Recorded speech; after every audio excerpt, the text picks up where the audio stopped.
মাননীয় শিক্ষামন্ত্রী, আপনি বুঝতে পারতেছেন আপনার জায়গাটা যদি এত নড়বড়ে হয়ে যায়, আপনারা আপনার আত্মীয় স্বজনরা বুদ্ধি করে 359 কোটি বাংলাদেশের মানুষের কাছ থেকে নিয়ে যেতে চাচ্ছিলেন।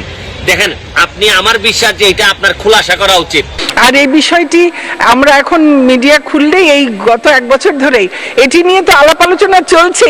আর কত আলাপ আলোচনা হবে সেটি বিশেষভাবে আর কি আলাপ আলোচনা হবে সেটি বুঝতে পারছি না। মাননীয় সদস্য জনাব সৈয়দ সাইদুল হক হবিগঞ্জ 4 একটি সম্পূরক প্রশ্ন করুন। ধন্যবাদ মাননীয় স্পিকার। মাননীয় শিক্ষামন্ত্রী, দেখেন আপনি কিভাবে শাহজালালের বিসিরে রিজাইন করতে বলবেন? কারণ শাহজালালের বিসির বিরুদ্ধে যেসব অভিযোগ, কারণ এইসব অভিযোগ তো আপনার বিরুদ্ধে, আপনিও তো আপনার লোকজনকে কন্ট্রোল করতে পারেন নাই, নিয়ন্ত্রণ করতে পারেন নাই। শাহজালাল সাহেবের, এই শাহজালাল বিশ্ববিদ্যালয়ের বিসির পদত্যাগ যদি দাবি করে মানুষ, তাহলে আপনার পদত্যাগ দাবি করবে না কেন? কারণ আপনারা হয়তো দাবি করে না, কারণ আপনারা ভয় পায় মানুষ। আপনি এবং আপনার এই আত্মীয় স্বজনরা শুধু যে সরকারের 359 কোটি টাকা নিতে চাইছিলেন, জনগণের টাকা নিতে চাইছিলেন, তা কিন্তু না। আপনারা এখন এই বিশ্ববিদ্যালয়টা চাঁদপুরে যতদিন দেরি হবে হইতে, এটার কারণ আপনি এবং আপনার পরিবার। আপনারা শুধু যে সারা বাংলাদেশের মানুষের সাথে এই প্রতারণা দুর্নীতি করছেন তা কিন্তু না, চেষ্টা করছেন তা কিন্তু না। আপনারা পুরা চাঁদপুরের মানুষের সাথে, চাঁদপুরে আপনাদের জন্মস্থান হওয়ার পরও চাঁদপুরের মানুষের সাথে, জন্মস্থানের মানুষের সাথে প্রতারণা করার চেষ্টা করছেন। আপনি পররাষ্ট্রমন্ত্রী থাকা অবস্থায়, মানে পররাষ্ট্রমন্ত্রীদের মধ্যে সবচেয়ে বেশি বিদেশে সফর করছেন, তাও নিয়ে আমরা কিছু বলি নাই। করেন, আপনার যদি লাভের জন্য, দেশের লাভের জন্য করেন। কিন্তু এখন যে কাজটা করা হইলো, এটা আমি মনে করি একজন বঙ্গবন্ধুর আদর্শের সৈনিক হিসাবে বঙ্গবন্ধুর আত্মা কষ্ট পাবে। কারণ বঙ্গবন্ধুর আদর্শের মধ্যে আর যাই আছে, বহু মানুষ আছে আদর্শের সৈনিক যারা কোনোদিন এমপি মন্ত্রী হবে না, কিন্তু এরা কোনোদিন এই দুর্নীতি অথবা অন্যায়ের কাছে মাথা নত করে নাই। এটাই বঙ্গবন্ধুর শিক্ষা ছিল। এবং আমাদের নেত্রীর যে শিক্ষা, এখানে আমার জানা মতে কোনোদিন আমাদের নেত্রী কোনো 2 নাম্বার লোকরে কখনো আশ্রয় দেন নাই। আমি শুধু এই কথা বলবো যে এখন যে সামনে যে অভিযোগগুলো আসছে আপনি খণ্ডন করেন, এইটা আমি মনে করি সেই মনিয়র ফ্যামিলি, এবং আমি বিশ্বাস করি এটা খুলাসা হওয়া উচিত। আমরাও জানতে চাই যে এই কাজ আপনি করেন নাই। ধন্যবাদ। ধন্যবাদ মাননীয় সদস্য। মাননীয় মন্ত্রী।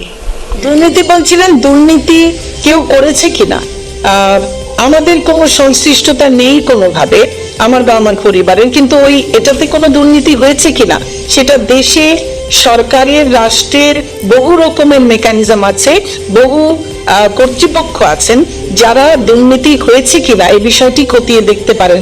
আমি চাইবো, দাবি করব যে সেভাবে যেন এটা তদন্ত হয় এবং এতে যদি কেউ কোনোভাবে জড়িত থাকে তাদের বিরুদ্ধে যেন যথাযথ ব্যবস্থা নেওয়া হয়। কেউ ষড়যন্ত্র করে থামিয়ে দেওয়ার চেষ্টা করতে পারে। চাঁদপুরবাসীর জন্য আমার কাজ, আমার উন্নয়ন, আমি গত 13 বছরে যে আমার চেষ্টা করি। আর এই বিষয়টি আমরা এখন মিডিয়া খুললেই এই গত 1 বছর ধরেই এটি নিয়ে তো আলাপ আলোচনা চলছে। আর কত আলাপ আলোচনা হবে সেটি বিশেষভাবে আর কি আলাপ আলোচনা হবে সেটি বুঝতে পারছি না। এটা ঠিক যে অনেক সময় হয়তো কোনো পাবলিক পরীক্ষাতেই খুব ভালো ফলাফল করেনি, কিন্তু যখন কোনো একটি পেশায় বা পেশাগত শিক্ষায় বা অন্য কোনো জায়গায় যায়, একজন শিক্ষার্থী অনেক সময় দেখা যায় জীবনের একটা পর্যায়ে হঠাৎ করেই অনেক ভালো করে। সেটা হচ্ছে তার যেদিকে আসলে মেধা রয়েছে, যেই দিকে তার গুণ রয়েছে, অন্তর্নিহিত কিছু শক্তি রয়েছে, সেগুলোর একটা সুযোগ পেলে সেই রকম একটা বহিঃপ্রকাশ ঘটে। সেটি যেমন ঘটে, তার সঙ্গে এটিও ঠিক যে একজন শিক্ষার্থী হঠাৎ করে কিন্তু এই ইন্টারমিডিয়েট পর্যায়ে এসে হঠাৎ একটা ভালো ফলাফল করে না, একটা ধারাবাহিকতা থাকে মেধাবীদের ক্ষেত্রে।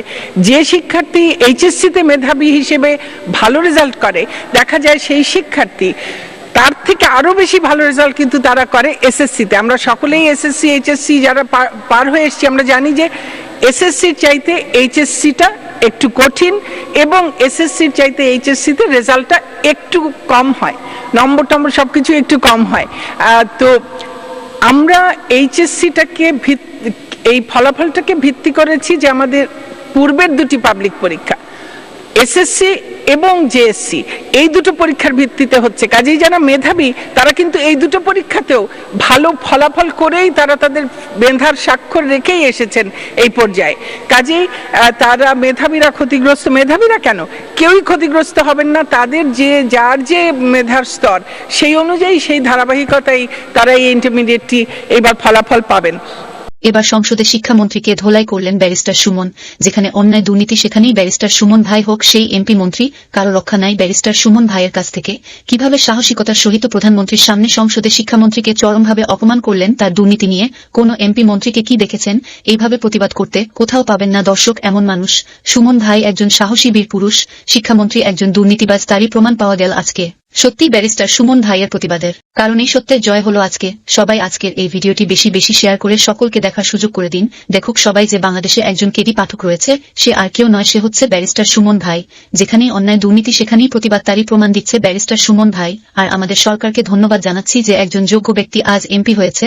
আবারও সরকারের দৃষ্টি আকর্ষণ করছি, শিক্ষামন্ত্রীকে কঠিন শাস্তি দেওয়ার জন্য দ্রুত গতিতে ব্যবস্থা নেওয়া দরকার।